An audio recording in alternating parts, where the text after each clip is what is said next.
ये super cyclone की category में अभी हाई सीज में है। इसके बारे में डीजी आईएमडी बताएंगे आगे तफसील से। लेकिन जो मूल बात यह है कि जब लैंडफॉल होगा वो कल किसी वक्त दिन में, तो वो एक्सट्रीमली सीवियर साइक्लोनिक स्टॉर्म की कैटेगरी में होगा, जो कि फोनी साइक्लोन के बराबर है। तो इसलिए इसकी मारक क्षमता, घातक क्षमता बनी हुई है और तैयारी उसी के अनुसार मुकम्मल होना चाहिए। अब मैं अपने प्रेजेंटेशन पे आता हूं, जिसमें बाकी तैयारियों के बारे में जिक्र है। नेक्स्ट। जैसा कि विदित है, इस पर बहुत मॉनिटरिंग की ज़रूरत है, लगातार पल पल खबर लेने की ज़रूरत है। वो किया जा रहा है एनडीआरएफ हेडक्वार्टर के द्वारा और अन्य एजेंसियों के द्वारा। अभी फिलहाल 15 टीम उड़ीसा में है जो कि डिप्लॉयड हैं और ज़मीन पर काम शुरू कर चुकी हैं, अवेयरनेस ड्राइव का, कम्युनिकेशन का और इवैक्यूएशन का। 19 टीमें वेस्ट बंगाल में ग्राउंड पर हैं और 2 टीमें वेस्ट बंगाल में रिजर्व में हैं। इस तरह 41 टीमों का टोटल डिप्लॉयमेंट दोनों राज्य मिलाकर है, अगर रिजर्व को भी हम लोग मान लें। सभी के पास वायरलेस और सैटेलाइट कम्युनिकेशन है और क्विक डिप्लॉयमेंट एंटेना है। अगर पूरा कम्युनिकेशन ठप भी हो जाता है तब भी वो एनडीआरएफ हेडक्वार्टर के संपर्क में रहेंगे और वहां पर कम्युनिकेशन सेटअप कर सकते हैं लोकल एजेंसीज के लिए।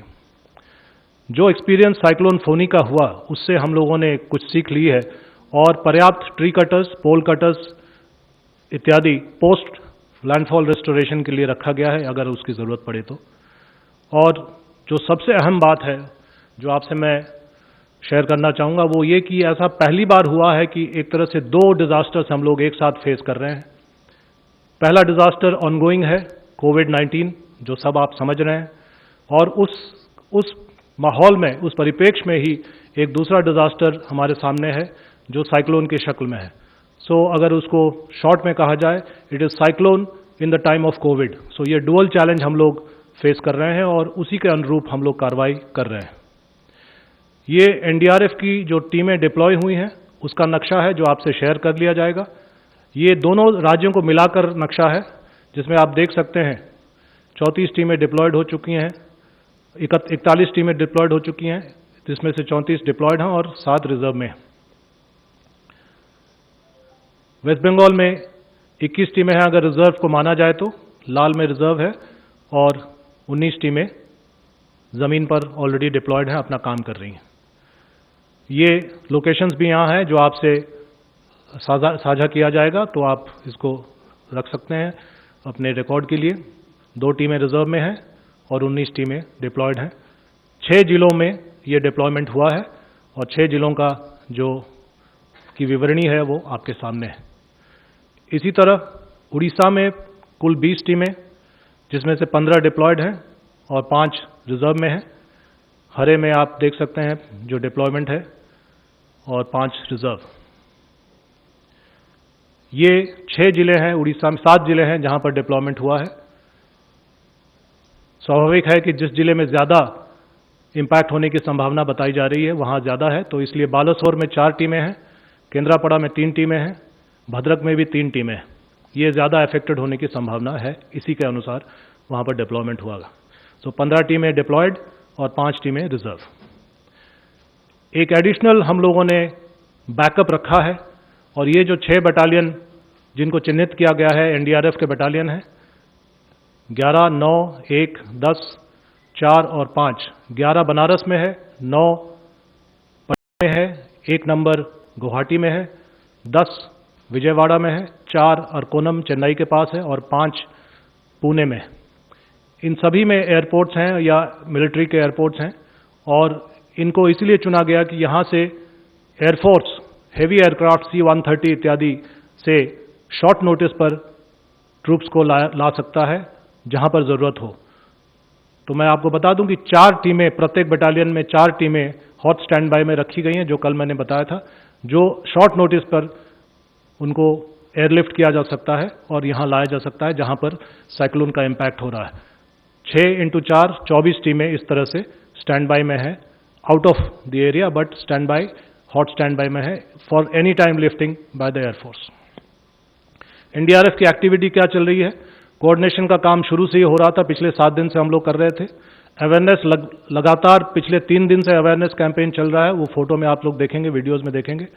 और साइक्लोन के बारे में अवेयरनेस चल रहा है और साथ साथ कोविड के बारे में भी अवेयरनेस चल रहा है, क्योंकि एक उदाहरण मैं दे दूं, जिस साइक्लोन शेल्टर में 1000 की कैपेसिटी नॉर्मल में है, अगर सोशल डिस्टेंसिंग माना जाए तो वहां पर सैनिटाइजेशन करना होगा, सभी प्रकार के सैनिटाइजेशन इत्यादि के प्रिकॉशंस लेने होंगे और सोशल डिस्टेंसिंग के आधार पर हो सकता है 1000 की कैपेसिटी वाले नॉर्मल साइक्लोन शेल्टर में अब 500 या 400 लोग ही रह पाए। तो उसकी तैयारी कैसी होगी, उसके बारे में भी अवेयरनेस चल रहा है।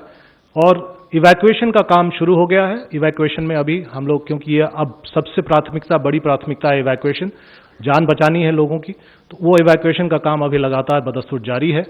और announcements that NDRF is available, इसके बारे में भी वहाँ कहा जा रहा है। और एनडीआरएफ जो है कम्युनिटी रिस्पॉन्स और कम्युनिटी रिलेशनशिप वहाँ पर सेटअप कर रही है। ये कुछ आपके सामने चित्र हैं जिससे आप समझ सकते हैं कि एनडीआरएफ की एक्टिविटी क्या हो रही है। अवेयरनेस कैंपेन आरामबाग हुगली, उलुबेरिया हावड़ा, जो जिले चिन्हित हैं।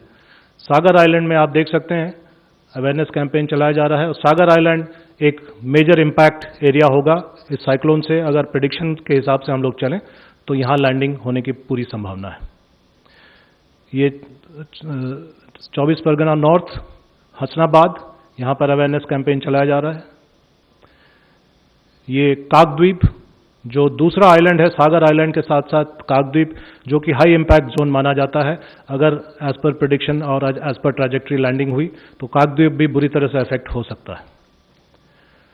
ये उड़ीसा में आते हैं। उड़ीसा में जो अवेयरनेस कैंपेन का सिलसिला है वो पिछले 3 दिन से चल रहा है और ये भद्रक में है, जो कि एक सस्पेक्ट डिस्ट्रिक्ट है कि वहाँ पर इम्पैक्ट ज़्यादा हो।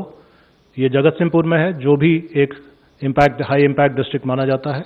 ये बालासोर में है, यह भी एक हाई इम्पैक्ट डिस्ट्रिक्ट, बल्कि यहाँ 4 टीमें हैं एनडीआरएफ की। ये केंद्रापाड़ा में है और ये पुरी में है। तो ये हमारी जो कार्रवाई है ये आपके सामने है। फिर से मैं दोहरा दूं कि इसको हम लोगों ने सुपर साइक्लोन की कैटेगरी को देखते हुए तैयारी की है।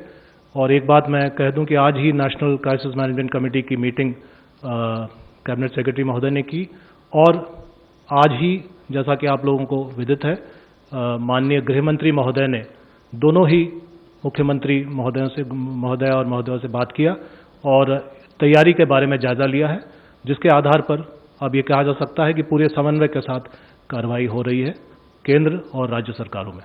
धन्यवाद।